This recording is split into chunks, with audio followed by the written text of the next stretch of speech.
Hey everyone, and welcome to this explainer. Today we're diving into something that literally shapes the entire global economy: military spending. We're going to pull back the curtain on the absolute trillions of dollars spent globally on defense.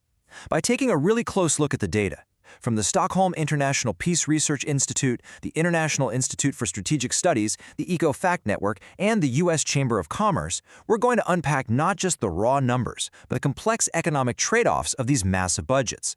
It's going to be an eye-opening journey, so let's get right into it. All right, to really grasp the sheer scale of what we're talking about today, we've got to start with an unimaginably massive number: $954 billion.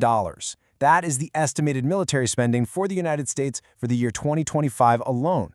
Just think about that for a second. It accounts for roughly 33% of all global defense expenditure. That's just one single country making up a third of the entire world's military budget. Now, staring at a giant number like that naturally begs the question, where does it all actually go? How does almost $1 trillion move through the global economy, and what exactly is it buying? To really understand the impact of military budgets, we have to transition away from looking at these massive, absolute numbers in isolation and start digging into the granular details on a global stage.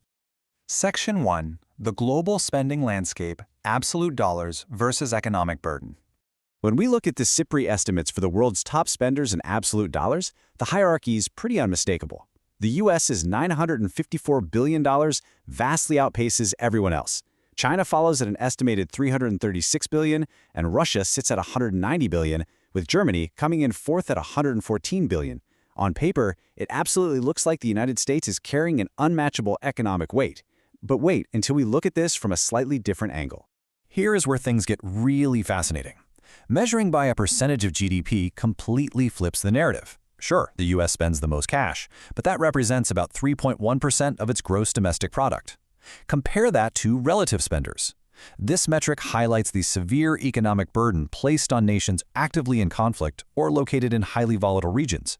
Ukraine, for example, is dedicating a staggering 40% of its GDP to defense. Algeria is at 8.8%, and Israel is at 7.8%. It clearly shows us that the true cost of defense is totally relative to the size of your economic engine. Section 2. Contextualizing U.S. defense spending, the shrinking burden. Looking back gives us some really surprising historical context here. According to analysis from the Eco-Fact Network, while current U.S. dollar amounts are at record highs in inflation-adjusted terms, the relative economic burden has actually shrunk significantly. Back in the 1950s, the U.S. spent up to 10% of its GDP on defense. After Vietnam, it dropped to 4.5%. It bumped back up to 6% during the Reagan era, but today, it sits at only about 3%. Because the U.S. economy has grown so much faster than its military spending, the actual slice of the national income pie dedicated to defense is historically low. So how exactly is that modern budget carved up? Out of the roughly $850 billion in requested federal outlays for 2025, nearly half goes directly to personnel. This is just the sheer financial reality of maintaining a 1.3 million active-duty, all-volunteer force rather than relying on a draft. Another huge chunk goes to operations and maintenance, which includes civilian employees. Then we see about $170 billion dedicated to procurement, actually buying the equipment, and $143 billion allocated for research, development, and testing. Now, a frequent point of debate within that operations budget is the cost of maintaining the U.S.'s expansive global footprint. The U.S. operates around 750 overseas installations, costing roughly $55 billion a year. But here is an important fiscal reality we can't ignore. Host countries actually share billions of dollars of this financial burden. For instance, allies like Japan and South Korea heavily offset these expenses.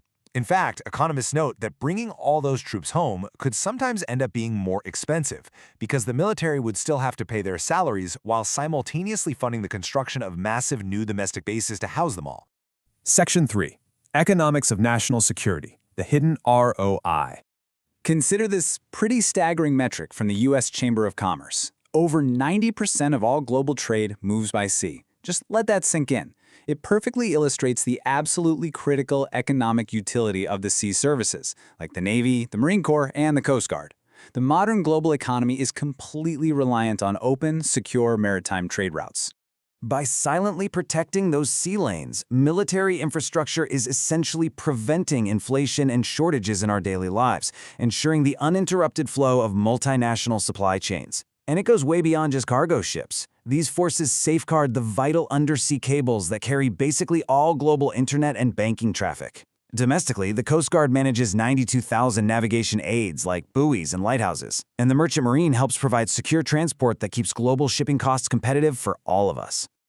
To put it simply, and this directly quotes the Chamber of Commerce, a stable, global maritime environment encourages foreign investment, tourism, and economic growth, benefiting businesses and individuals. From this perspective, defense spending isn't just a sunk cost or an inevitable burden. It's a foundational investment. It's the security apparatus that reassures allies, stabilizes critical commercial regions, and allows free enterprise to actually function without catastrophic disruption. Section 4. Weighing the opportunity cost. Health and human development. Now, every dollar spent on security is, of course, a dollar not spent somewhere else, which brings us to the ultimate economic question. What else could that money buy? If we view the global budget as a finite pie, we really have to critically consider the alternative domestic and global investments that are sacrificed to fund and maintain modern militaries. If we look objectively at the global priority ledger using data from SIPRI, a really clear picture emerges. Worldwide, governments historically spend over 2.5 times as much on healthcare as they do on the military. On average, public health spending commands about 5.9% of global GDP, compared to the military's 2.3%. But what's truly fascinating is how the type of government actually influences those spending priorities. Cross-referencing spending data with the Polity4 database, which categorizes governance types, reveals a stark contrast. A massive 93% of democracies prioritize health spending over military spending. On the flip side, autocracies are far more likely to heavily fund their militaries over public health. It definitely suggests that when governments are directly accountable to their people, human development tends to win out in the budget. And this brings us to an argument championed by many civil society organizations. They point out that reallocating even a tiny percentage of global defense budgets could profoundly alter human history. Redirecting just a fraction of these funds could entirely finance the UN's Sustainable Development Goals. These are major initiatives designed to eradicate extreme poverty, improve global health, and combat climate change.